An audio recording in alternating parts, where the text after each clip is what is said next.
Hi everybody, j'espère que vous allez bien. Moi, ça va. Comme d'habitude, comme je vous ai dit, je ne laisserai une vidéo que lorsque je me sentirai bien dans ma tête. Aujourd'hui, nous allons parler de la façon dont nous pouvons aider les victimes de violences conjugales. Les femmes qui subissent ces violences conjugales. Pour ceux qui ne me connaissent pas, ou pour ceux qui ne me connaissent pas, je m'appelle Shane Mafiamba. Aujourd'hui, comme je vous dis, nous allons parler de cette thématique parce que j'ai eu des questions hier. Il y a une personne qui me posait des questions. Il y a une dame qui subit la violence conjugale dans son couple et qui m'a posé certaines questions et je me suis dit que j'allais en parler. Je n'allais pas par rapport à elle, mais ça m'a amené à réfléchir et je me suis rendu compte que je n'avais pas fait de vidéo dessus alors que la violence conjugale, c'est quelque chose qui me tient à cœur. Je précise que j'en ai pas été victime, ma mère n'en a pas été victime, mais quand même, je suis une femme et je vis au milieu de beaucoup de copines, beaucoup de voisines, beaucoup de femmes qui subissent ça. Et malheureusement, j'ai vu des désastres, les conséquences sur les enfants et tout.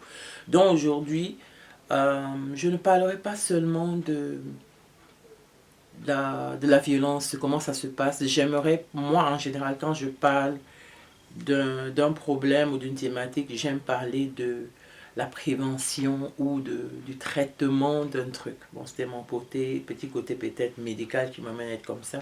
C'est-à-dire que concernant la violence conjugale, j'aimerais, ou violence tout court faite sur les femmes, ou juste je vais un peu me concentrer sur la violence conjugale parce que je veux un peu attirer l'attention de tout le monde et ma propre attention aussi. Donc, parlant de ça, j'aimerais surtout trouver des solutions parce qu'il y a des solutions à tout. S'il y a un problème, il y aura une solution. Donc, par rapport à la violence conjugale, je me rends compte que beaucoup de femmes qui subissent la violence conjugale, par exemple, quand on leur demande si elles aimeraient vraiment rester dans le mariage, malgré les humiliations, malgré les bastonnades, malgré voilà, tout ce que les enfants subissent même, la majorité vont vous dire une chose, qu'elles veulent partir, mais ce qui fait qu'elles ne partent pas, c'est la peur de ne pas avoir de quoi nourrir leurs enfants.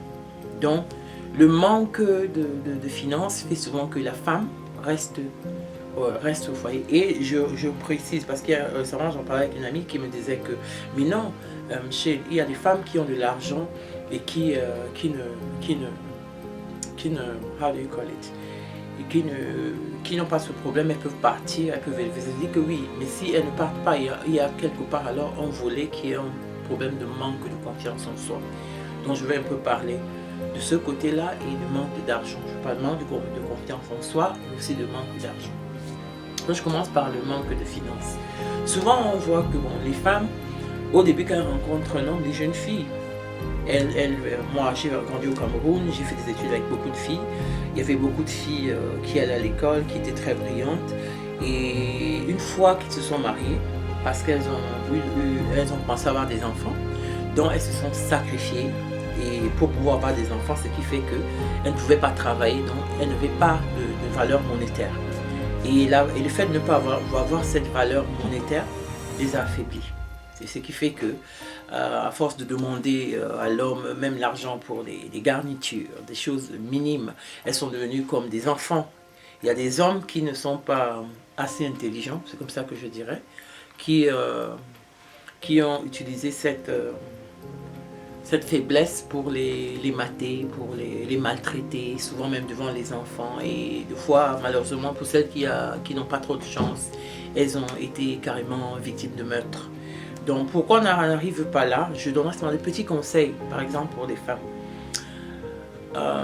Par exemple, si une femme est avec un homme qui se plaint tout le temps dès qu'elle demande de l'argent, et toute femme, hein, moi je dis que toute femme, si tu sais faire à manger déjà à ton mari, tu as déjà quelque chose à faire.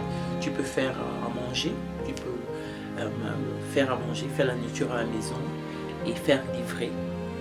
Tu peux faire ce qu'on appelle des gingembre, des petites choses comme ça, même vendre de l'eau, faire des arachides, faire beaucoup de choses. La maman est vraiment créative, quoi. À partir de rien, elle peut faire quelque chose. Du moment où tu as une petite idée, développe cette idée. Personne ne naît sur terre sans rien. Nous, toutes les femmes, on a la capacité de faire quelque chose. Même de devenir coach à domicile.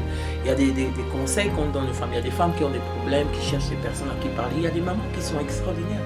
Elles peuvent se dire, voilà, je vais monétiser maintenant mon temps, je ne vais pas donner des conseils comme ça. Tout ce qu'on fait, on peut monétiser.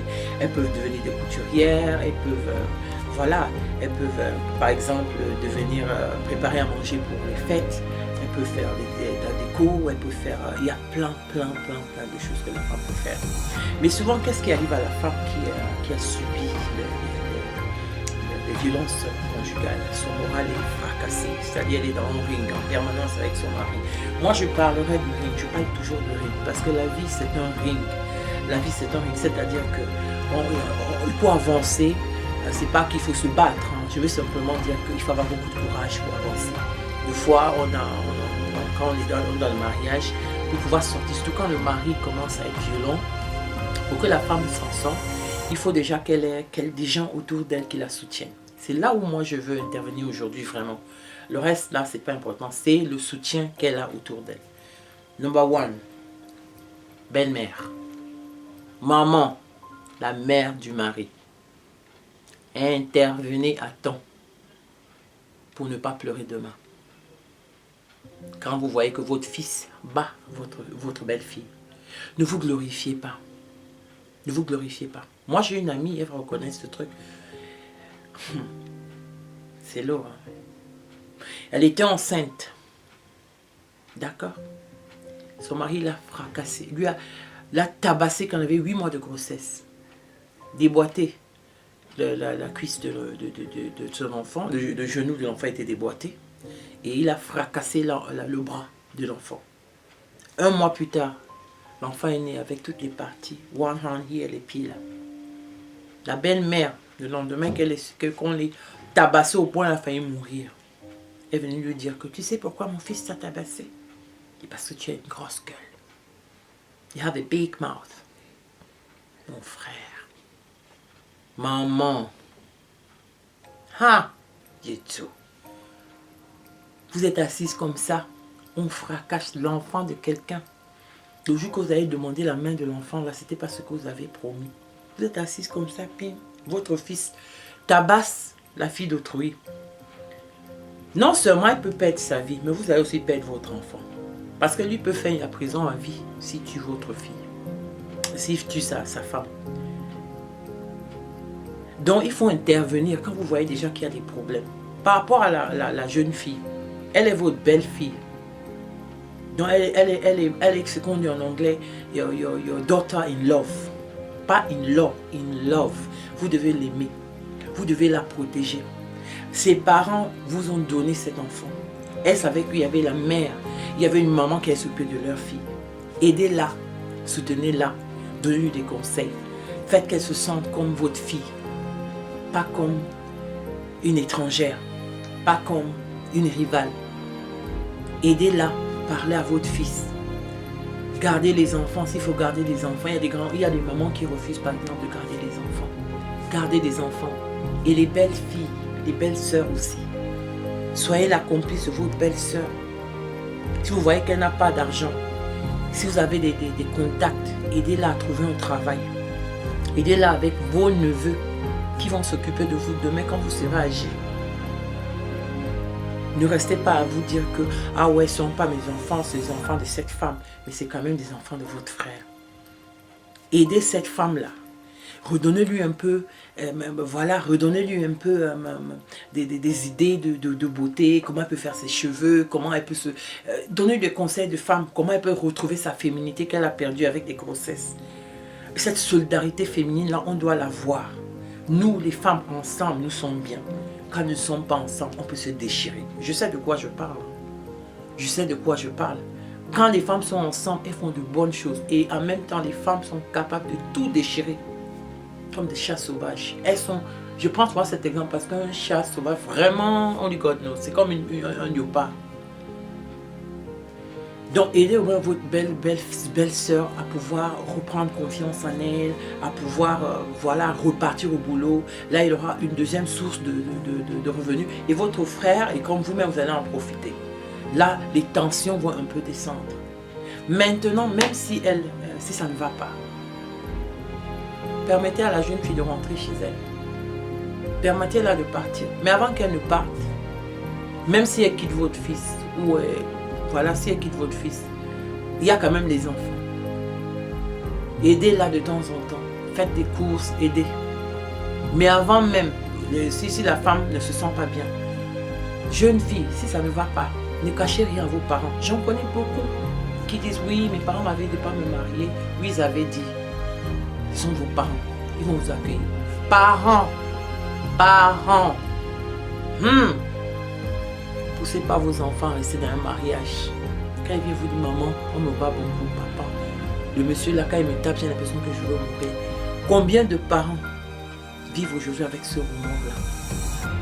La jeune fille a dit aux parents avant, je ne me sens pas en sécurité. Et souvent des parents qui disent, et si tu reviens ici, qui va nous donner de l'argent que ce monsieur nous donne? Oui, parce que les bons souvent sont des manipulateurs. Ils vont donner l'argent à belle famille en fait, pour faire que même quand leur fille vient pleurer, on va dire à la fille repart. Parce que how will it eat next month? Ne mettez pas vos filles dans une situation où demain ce cercueil qui va revenir. Parce que vous allez regretter. Si votre fille vous dit que ça ne va pas, reprenez-la. Certaines de vos filles ont fait des études, elles sont diplômées. Aidez votre fille. Elle va se relever de ses cendres. La femme est forte, hein? Si elle peut porter un être humain, je ne crois pas qu'elle ne peut pas se reconstruire. La preuve, elle accouche un enfant, 2, 3, et elle refait, rebelote, elle refait. Donc pour se reconstruire, il faut vraiment l'aider. Aidons-nous, nous les femmes, aidons-nous. Soyons l'aide d'autres femmes. Aidons-nous vraiment. Ne nous déchirons pas, ne faisons pas que nos sœurs. Ça veut dire que dès qu'une femme est tombée, aidons-la à se relever. On peut lui donner des conseils, même trouver un travail pour elle, même si c'est même pour nous, pour quelques heures, pour qu'elle puisse avoir de quoi nourrir ses enfants. Ne regardons pas une amie aller se prostituer. Et on est là, on est bien. On a peut-être beaucoup d'argent. Par mois, on peut enlever un peu et donner pour aider. Pour aider une famille en détresse. Donnez un peu. Il y a d'autres qui ont tellement d'argent et ne pensent pas. Et je ne sais pas si elles peuvent manger tout cet argent-là, comme on dit au Cameroun. Elles voient leurs copines à côté. Elles savent seulement venir dire, oh ouais, ben écoute, tu me t'as acheté une mouton. Oh bah regarde, oh, mon mari m'a amené à Monaco. Ah bah regarde quoi, j'ai passé mon week-end à Kribi. Pendant que ta copine n'a même pas de riz pour donner à ses enfants. Jesus, oh, arrêtez un peu. Arrêtons d'être comme ça. Let us be our sister's keeper, comme disent des Anglais. Que nous soyons celles qui encouragent nos sœurs. Quand la fille est partie, tu dis oui, mamie, you're on the floor, c'est pas grave, mais lève-toi. Tu es une lionne. Tu es une lionne. Ou ceux qui t'ont cassé ne t'ont pas fait. Tu es une lionne. On ne doit pas être là en train de d'envoyer des pics, se faire du mal, non. Essayons d'avancer ensemble. Oui, seul on peut réussir, mais ensemble on va aller loin.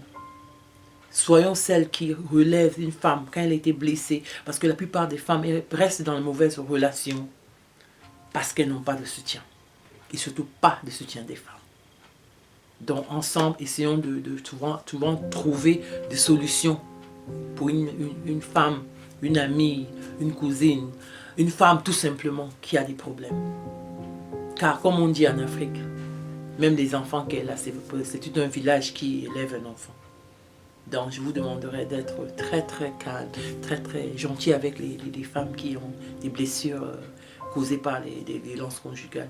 D'intervenir à temps pour les sauver. Et surtout si elles décident de partir, de leur tenir la main. Parce que demain, on ne connaît pas demain.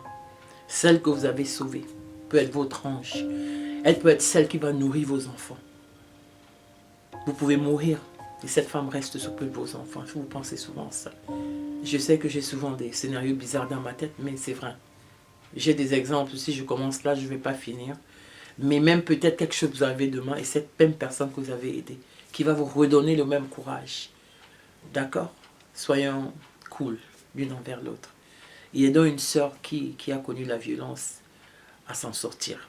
Et surtout d'oublier cette blessure psychologique. Que Dieu vous bénisse. Thank you.